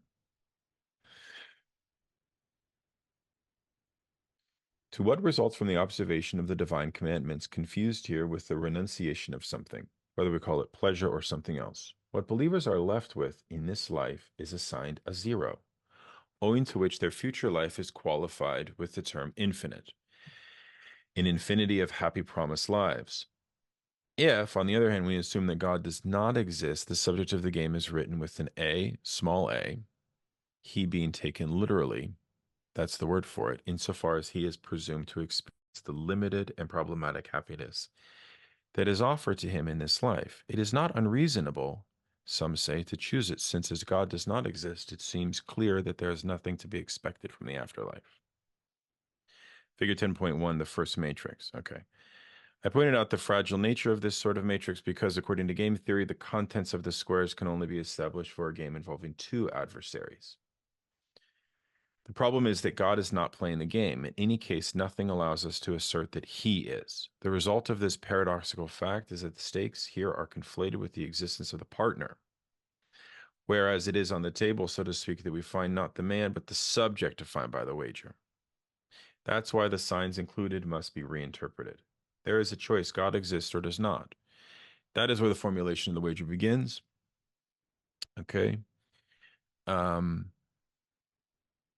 Now, Lacan introduces another level and a second story, which you can see here in figure 10.2. Here, he says, I distinguish the I, who can envision betting against God, even if he exists. In other words, choosing A at his own expense. From the subject who is purely identical to the inscription of the stakes, the former chooses A, knowing full well what his choice involves.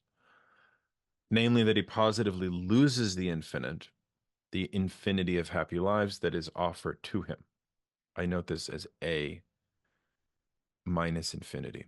The two squares that form a diagonal running from the upper left to the lower right produce what was found in the first matrix. But we must still fill in the fourth square, the one on the lower left. It is the case in which it is supposable that even if God does not exist, the A, which is situated in that square, in the first matrix, can be deliberately abandoned.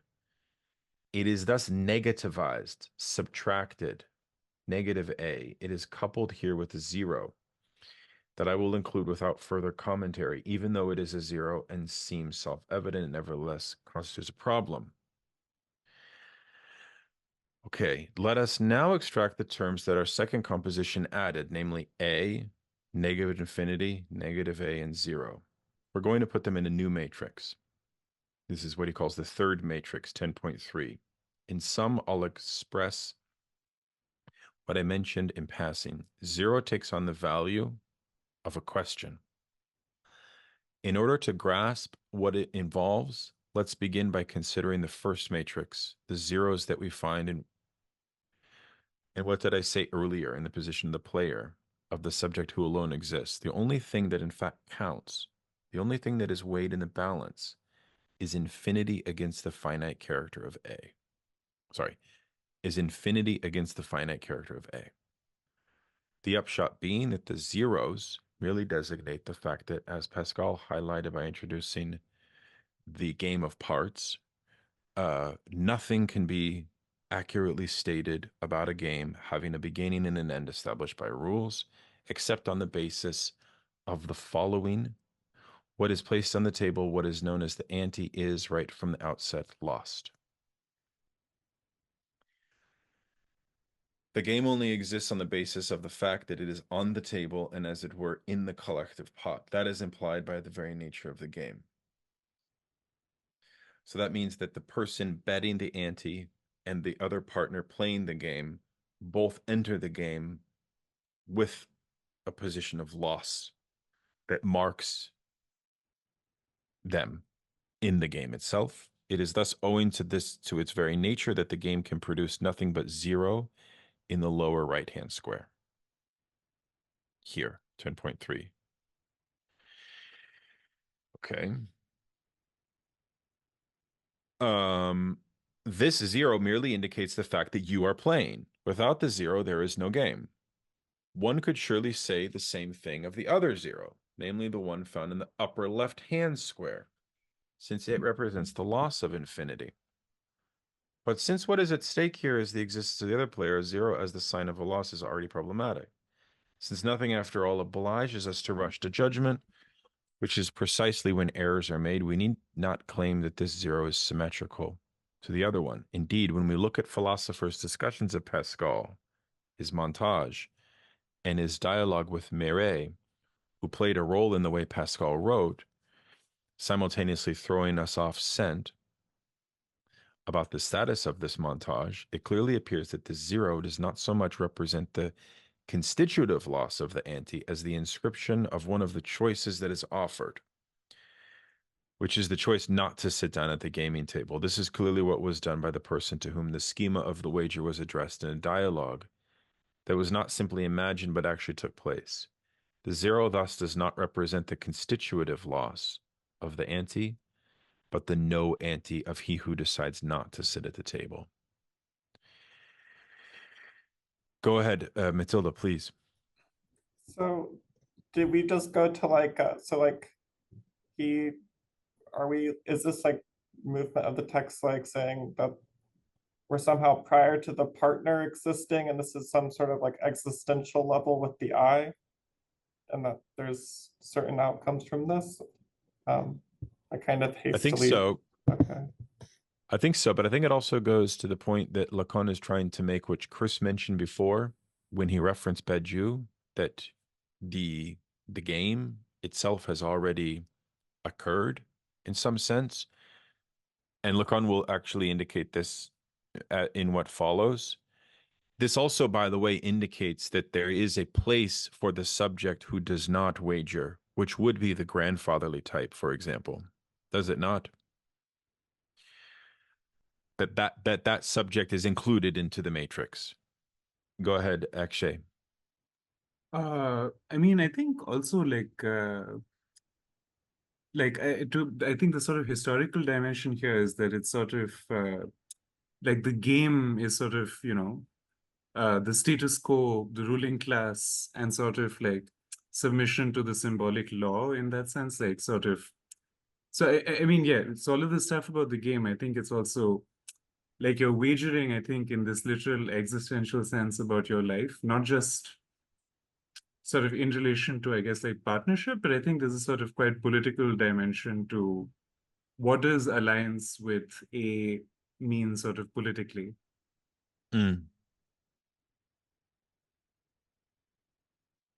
Yeah, that's a good point.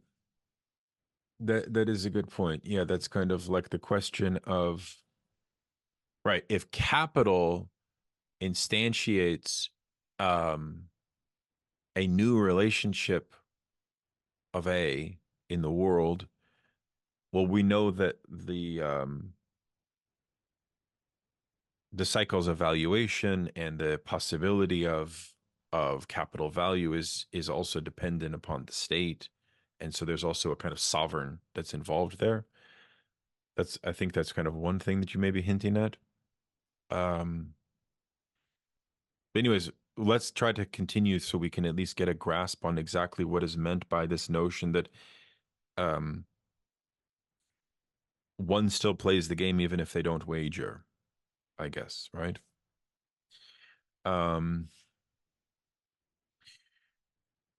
Okay.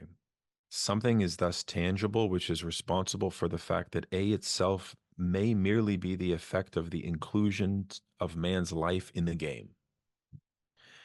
Pascal alerts us to this himself when he says, "You are already embarked." Okay?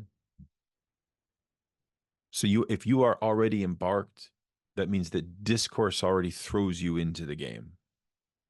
Right? A already there. Yeah. Okay. He bases this on the word, which for him is that of the church.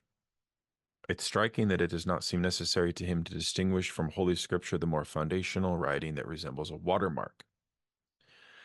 The reason for this must certainly be sought in the long, ineliminable nature of Scripture, which was the blind spot of centuries of thought, which nevertheless cannot be characterized as obscurantist.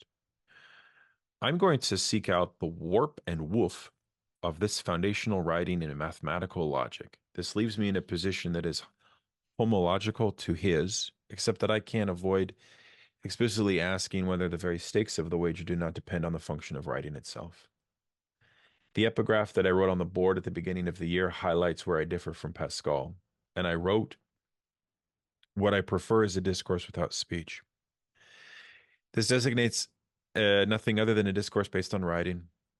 Let's take a moment to consider the scope of what I'm stating here, which is consistent with what I began to announce in the form of the triplicity of symbolic, imaginary, real.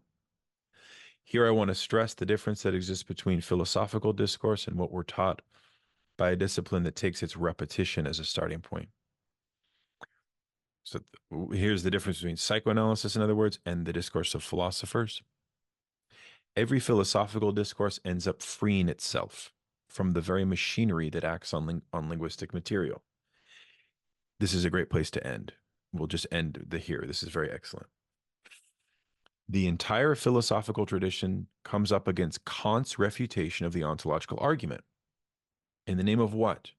In the name of the following: the forms of pure reason, the transcendental analytic, they're all suspected of being imaginary. This is also what constitutes the sole philosophical objection to Pascal's wager. Kant tells us that the God whose existence you may consider to be necessary is nevertheless conceptualized only within a framework of thought that relies on the prior bracketing involved in aesthetics, which is qualified as transcendental, which means nothing other than the following: no speech can be proffered if not in time and space, and following philosophical convention, we call their existence into question, insofar as it is supposed to be foundational. The problem here is that Pascal's God can in no way be called into question at the imaginary level, for he is not the God of the philosophers, nor is he the God of any field of knowledge.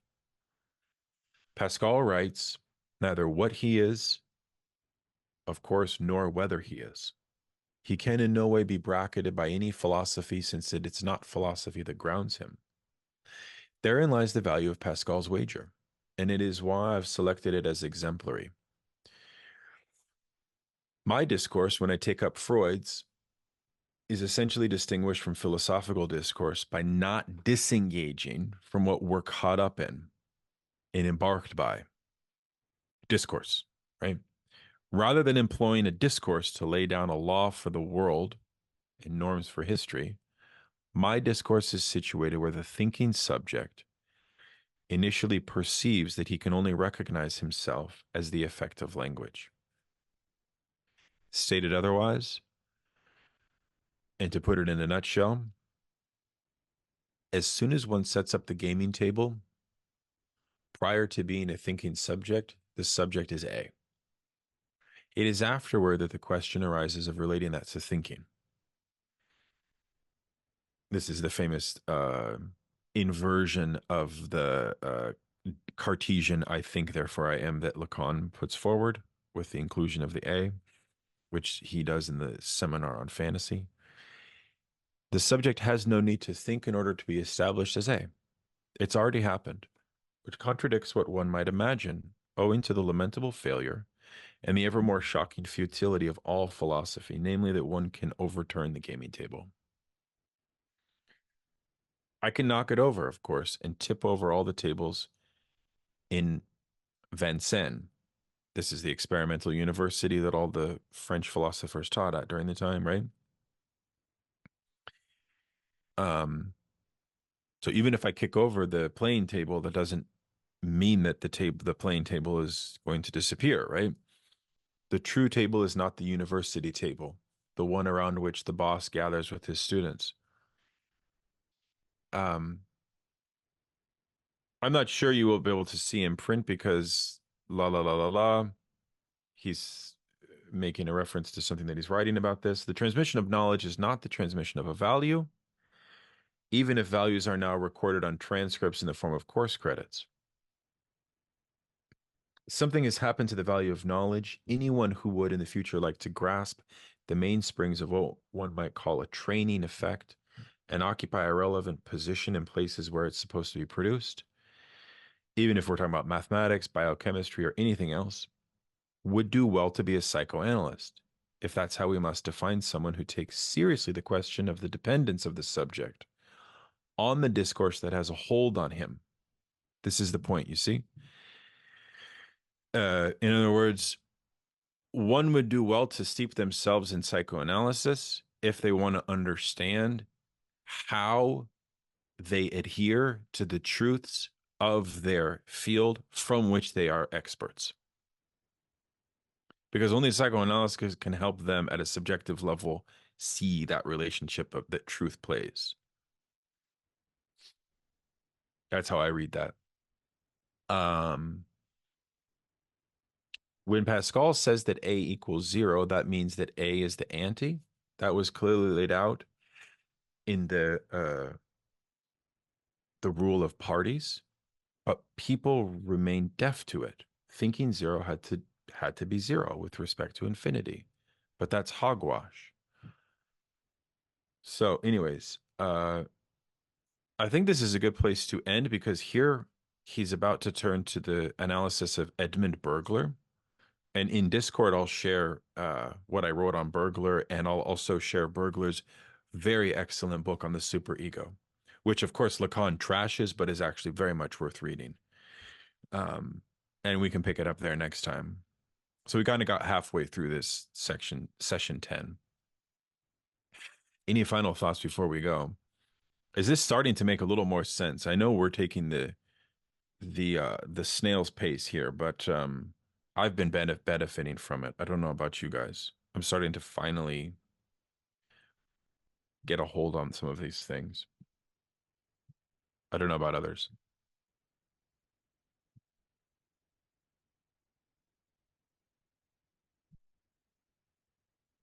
Connor's giving the affirmative. Greg, are you doing better, Greg? You looking good? Aaron? Excellent, excellent. This is so exciting, guys. So yeah, does the plan with Peter sound good? What will be a kind of Sunday event, and people can kind of join if they wish on StreamYard, or you can just kind of watch on YouTube. I just want to avoid Zoom because I just don't like Zoom, and I want to live stream it. So that's my hope that that's okay. And if there's any questions that you have for Peter, send them to me either on Discord or email or whatever. I'll be very curious to see what he says, especially because Pascal's theory is so unique in terms of grace and in terms of his divergence from the God of the philosophers. Fascinating, isn't it? Mm-hmm.